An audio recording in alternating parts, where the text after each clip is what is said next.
We're going to move on to another disorder, ADHD, which is short for Attention Deficit Hyperactivity Disorder, which is characterized by symptoms of either attention deficit or hyperactivity or both. Now, these symptoms are apparent very early in life, typically by age 2 if not before, but the diagnosis is almost never made until the child starts attending school.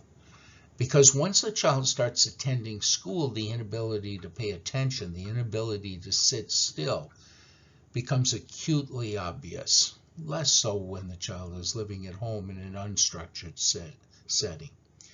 Now, this affects a lot of children, about 5%, almost all of whom are male. It dramatically affects school performance and probably does it for two reasons. First of all, it's very hard to learn if you're not paying attention or able to focus your attention. And secondly, most children with ADHD have a high probability of having one or more learning disabilities, so they have a double whammy.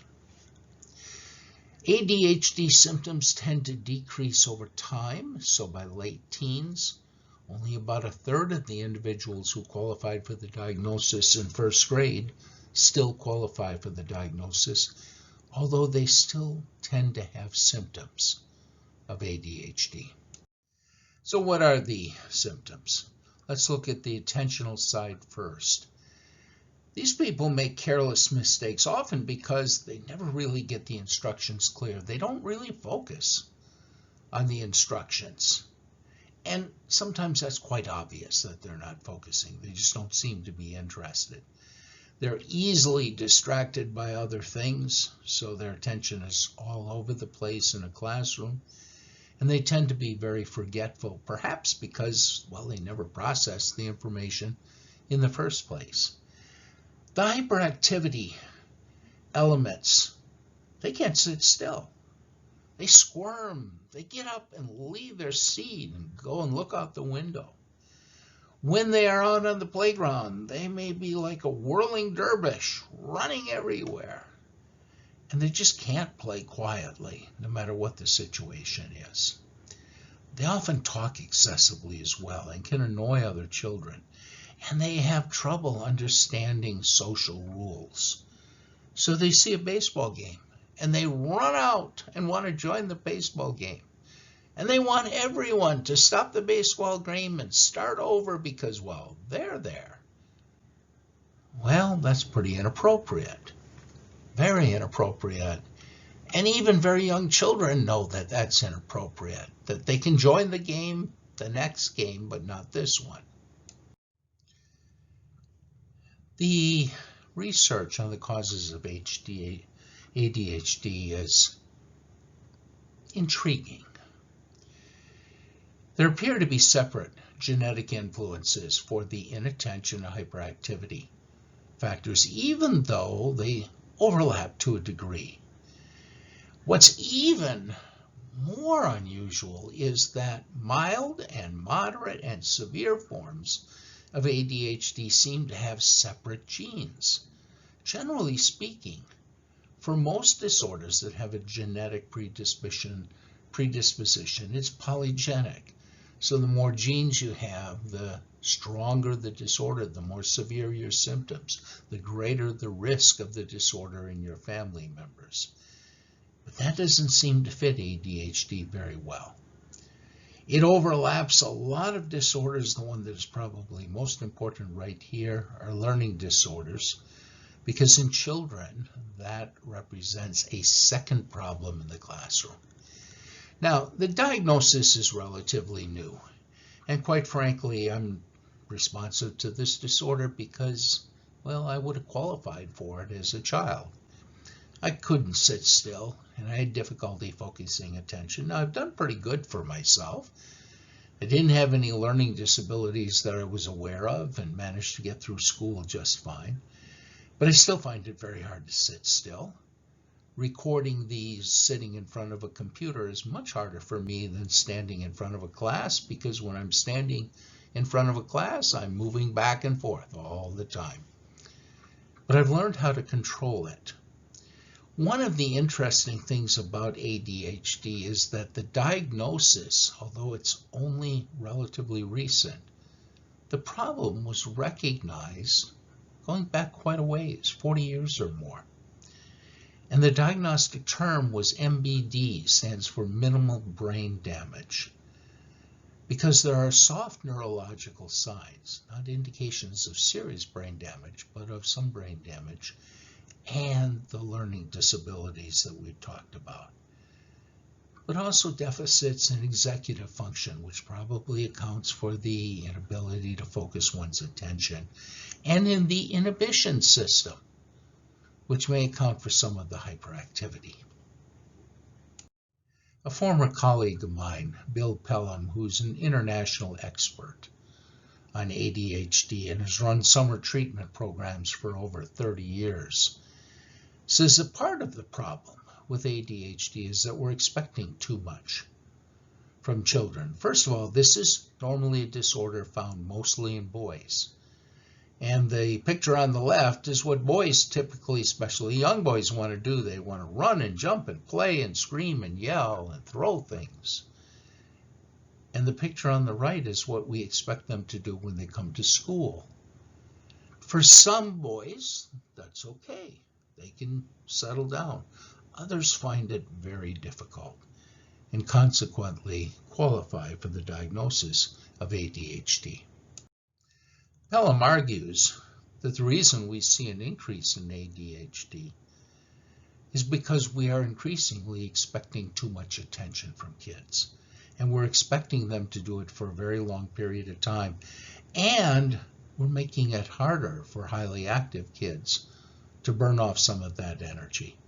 In his summer treatment programs, Bill Pelham uses active sports because, first of all, it burns off some energy, and secondly, within the active sports, he can focus on social skills and appropriate social interactions.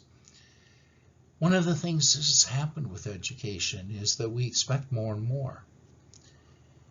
120 years ago, the norm was to go to school for 8 years, typically a 4-hour day, maybe 5. Most kids at the time were living on farms or living in small communities, working in family businesses. And so what would happen is a child would get up and do some chores in the morning, go to school, and by lunchtime would be home. And they do that 5 days a week. But by 1950, virtually everyone was finishing high school. And school went from 4 or 4.5 hours to 7 hours a day. And we did it over 7 hours, not over a 10-hour day with a lot of time off for the kids to relax or go play on the playground, etc. And because of budget cuts, we've often cut things like recess and physical education. And at the same time, we will have children who live just a mile from school picked up by the bus and delivered to school. Those children used to walk to school or ride their bike to school. So there's less active things going on, less ways for the child to burn off exercise. Now, I want to talk about one environmental contribution that, again, you'll find all over the internet, and you shouldn't believe it. It's called the Feingold diet. The hypothesis is that the foods we eat, especially processed foods, contain chemicals that were added usually to increase the shelf life, but sometimes to increase flavor. And that these chemicals are affecting sensitive kids, kids prone to ADHD, and creating the symptoms. There's no evidence for that. In fact, there's substantial evidence that that hypothesis is flat out wrong. Now, what do I mean by substantial evidence? There are 3 multi-site studies done in several different places that were double-blind, where the entire diet of the child was controlled. But the child didn't know, and the people observing the child didn't know whether the child was getting products such as potato chips that either had or did not have the dietary supplements that were thought to cause ADHD. Not one of those studies showed any indication that such products are toxic, much less able to create the symptoms of ADHD. Now, it wasn't an unreasonable hypothesis, but you know when the data shows a hypothesis is wrong, a logical person accepts the data. It's amazing to me so many people want to continue to blame ADHD on something that clearly is not contributing. If you have a child who may have ADHD, the assessment is very important. First of all, you'll want to get self-reports from teachers and teachers and parents, because the ADHD behavior may be much worse in some settings than in other settings. There may, in fact, be settings in which there's virtually no ADHD behavior. You also want to do academic assessments, and the reason you want to do academic assessments is very simple. Most children with ADHD have a high risk of learning disabilities. If you focus only on the ADHD, you might be able to help them to focus, but they're going to have trouble learning because of the learning disability, and because those were not diagnosed, they were overlooked because of the ADHD symptoms. The child may continue to have difficulties in school. I mentioned that ADHD symptoms tend to decrease in intensity. Now, there are people that argue it's not really a decrease in intensity, it's more of learning to live with it, learning to control it. In my own case, I suspect that, well, I'm well aware I can't sit still, but I think I've learned to develop ways to work around that and to use the excess energy and keep it focused for a while. Obviously, these children grow up and they tend to have continued problems even though they no longer qualify for the diagnosis of ADHD.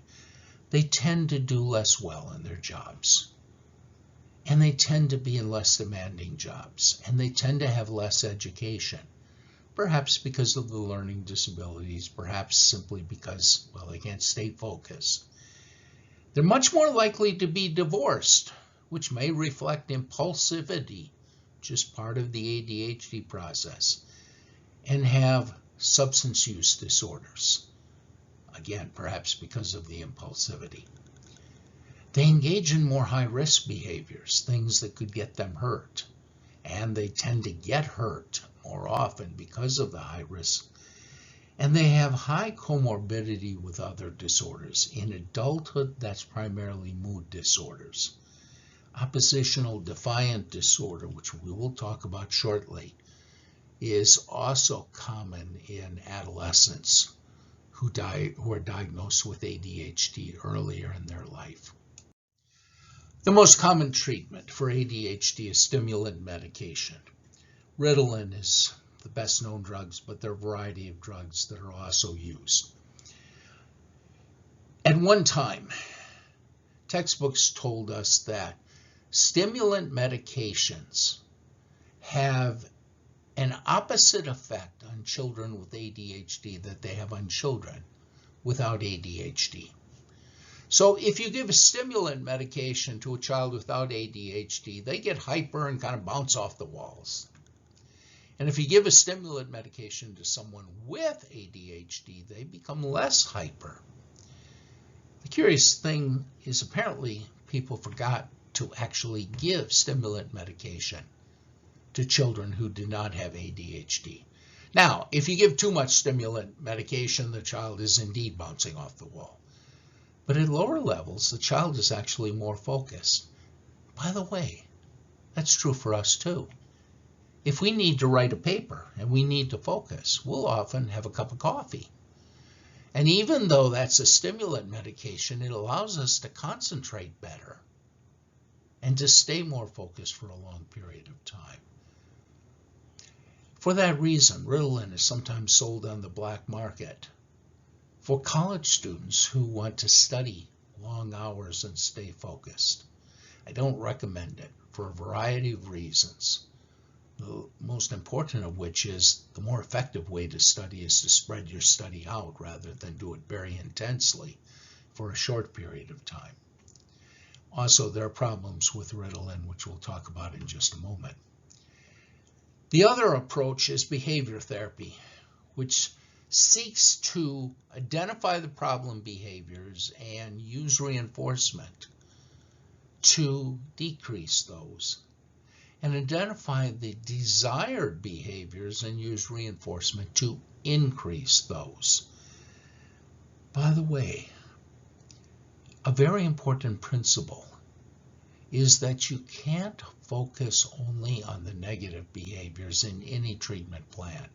You also have to be aware of the positive behaviors. One of my professors when I was an undergraduate and also when I was a graduate student told this story. He actually did this with a client, and it's always had a powerful effect on me. He had a couple come in with a child who was having some behavioral problems. Perhaps the child has ADHD. It sounded like from the description that might have been the case, but the child was about 4 years old. So he started out interviewing the parents and hadn't talked to the child yet. And after about 30 or 40 minutes of the parents describing, what was going on, he said, "Well, tell me what you want."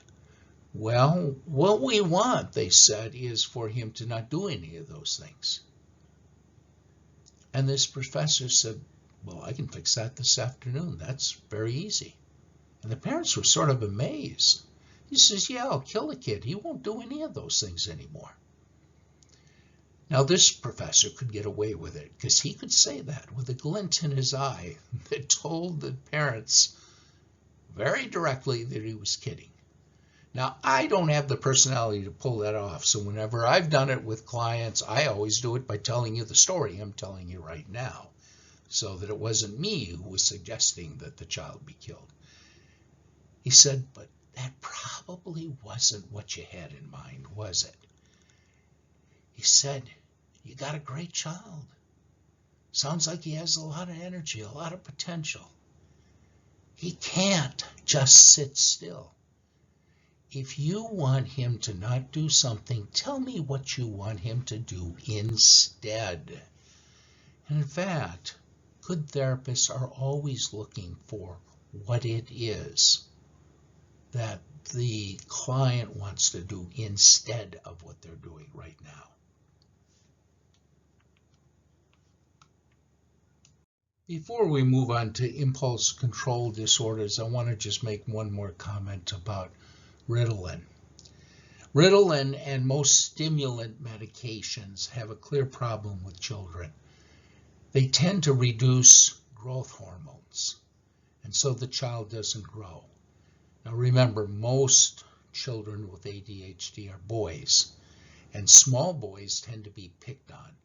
So if you have a child who's having trouble in school, who often has learning disabilities, and who is being picked on a lot because he's smaller than anyone else, wow, that's a difficult situation. So if the child is on stimulant medications, typically they will only have them on medications when they absolutely need it, like during school, and not in the evening, and not on weekends. And they will take a holiday over the summer so that a growth spurt can continue, so the child isn't also smaller as well as these other problems. Now, the next class is impulse control disorders. And there are several in this category. Some of them belong just with children, some with adults and children. We're going to start with oppositional defiant disorder, and we'll go through each of these in turn. We've already covered antisocial personality disorder, which has a lot of impulse control problems when we covered personality disorders. Oppositional defiant disorder. We're talking about teenagers here who are typically defiant and hostile of authority. your first thought is, isn't that every teenager? Well, pretty much. It is a lot of teenagers, and therefore the definition requires that it be significantly more extreme than what you see in normal teenagers. The old joke is it's a good thing that kids are not born teenagers, or there would never be two in a family. The job of a teenager is to break away from the family, to become more independent, and they don't usually do it with a lot of finesse. So they often defy authority. They defy their parents, etc.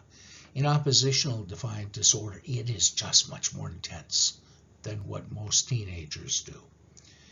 It tends to precede the next disorder we're going to cover, conduct disorder.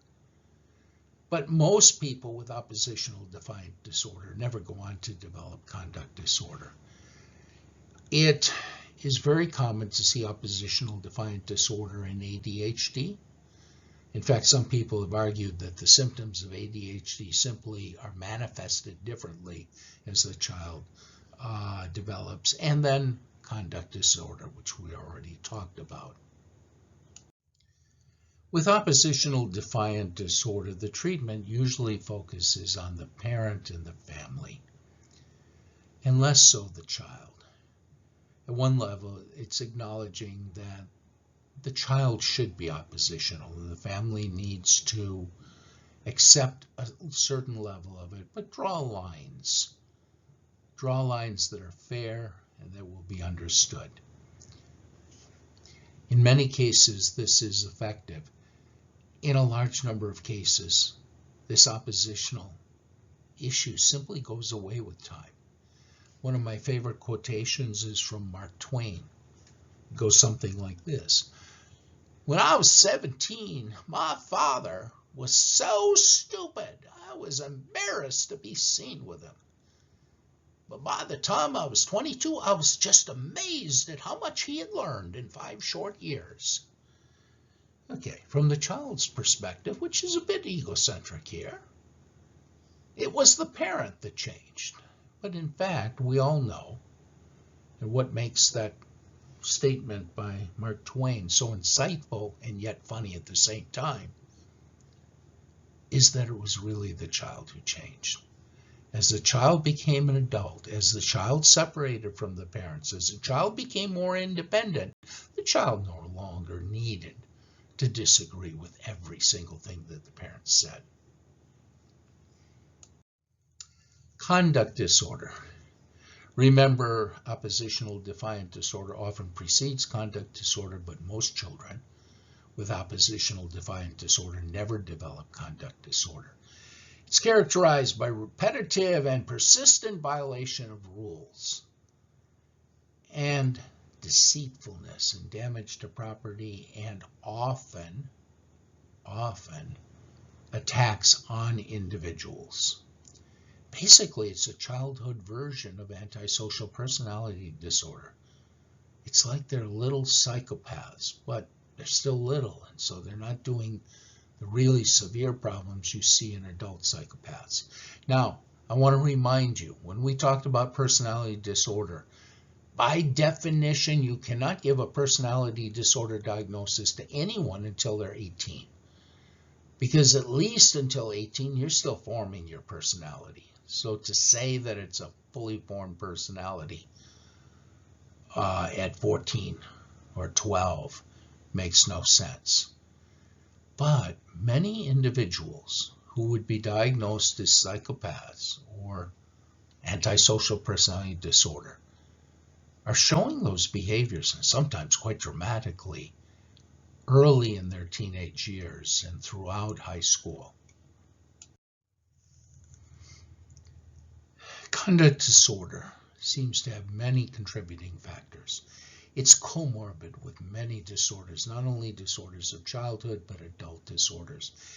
And probably that comorbidity is a result of some shared genes. But environmental factors seem to make a difference. The comorbid disorders often found with children who have conduct disorder If those are found in their family members as well, that increases the risk for conduct disorder. Parental neglect and abuse is often found in children with conduct disorder. Now remember, conduct disorder often ends up qualifying the individual for antisocial personality disorder when they become adults or when they turn 18, and that there's a strong genetic component for antisocial personality disorder, which means that there's a very good chance that the parents will have these characteristics, and someone who's antisocial is probably not going to be a great parent. And one of the things that we know is that when you are raised by parents who are antisocial, you not only get the genes from them, but the environment that they create tends to make it more likely that you yourself will develop these antisocial traits. The other thing about conduct disorder is that it is very responsive to parenting style, which is one reason why we make a lot of effort to turn around children with conduct disorder. Now, antisocial personality disorder, or the psychopath, is extremely difficult to change.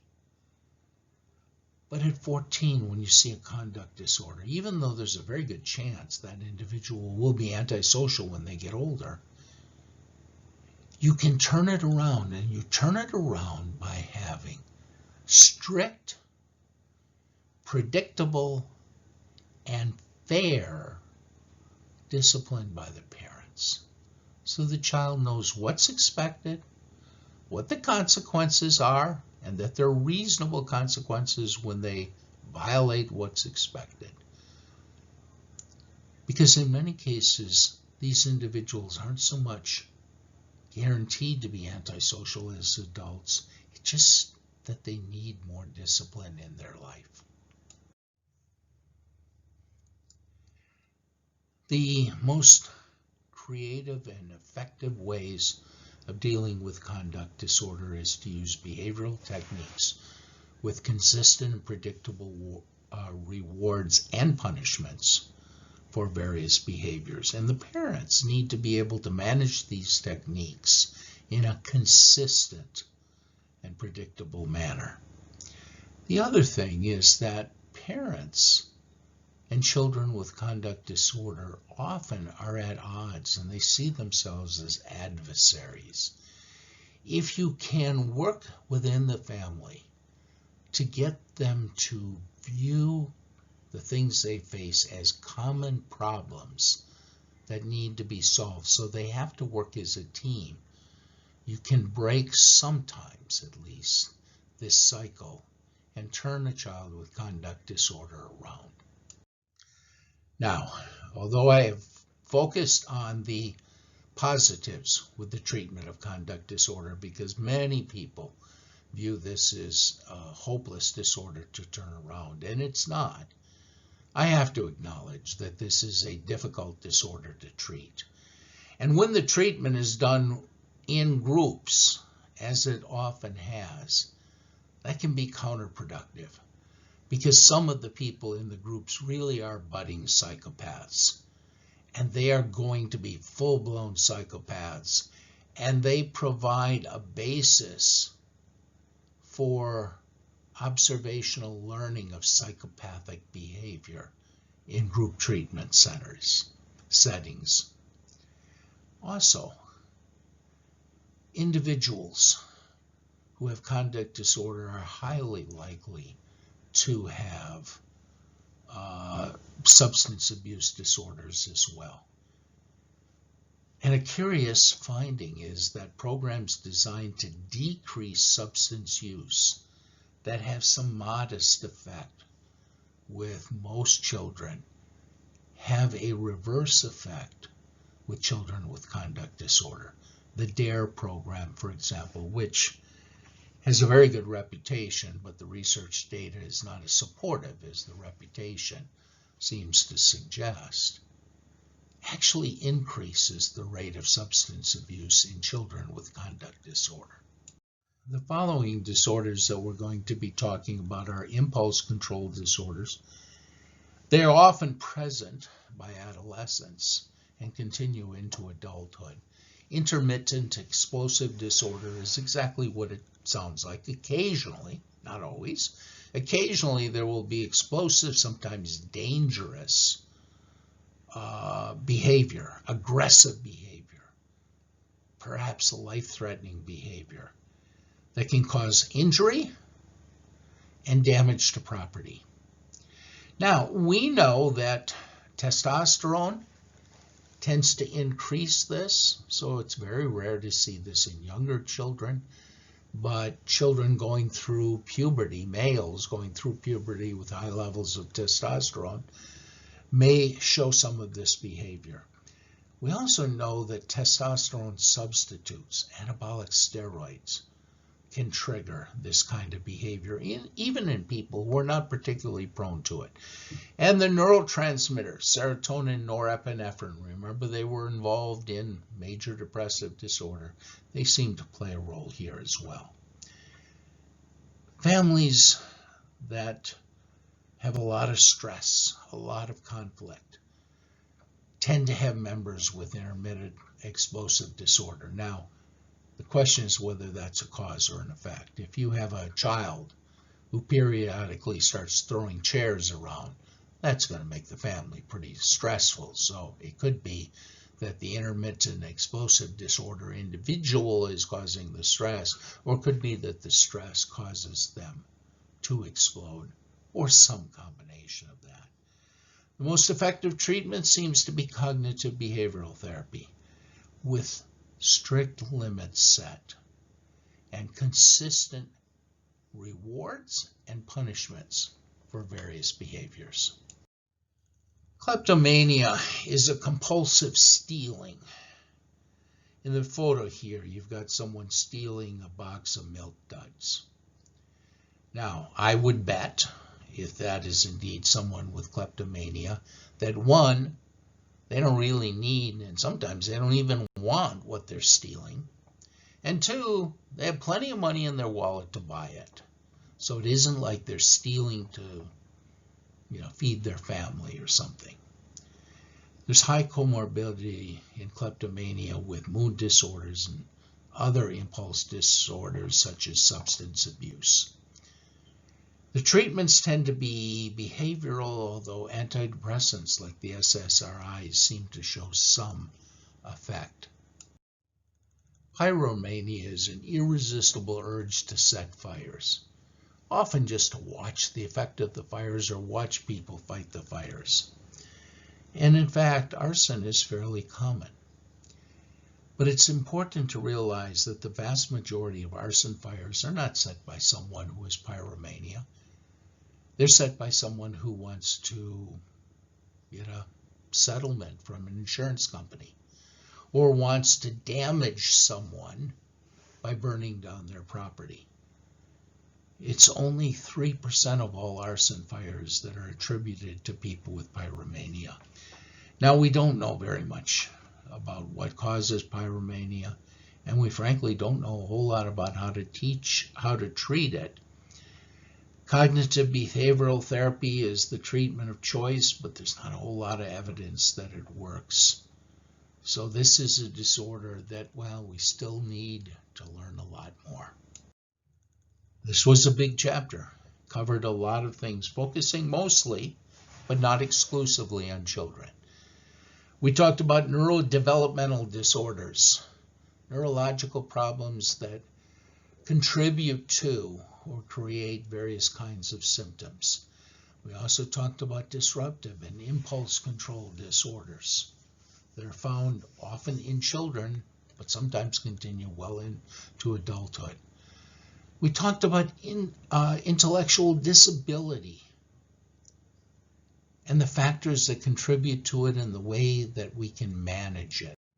And within that context, we also talked about some serious disorders such as autism and the autistic spectrum disorder, communication disorders, ADHD, and conduct disorder.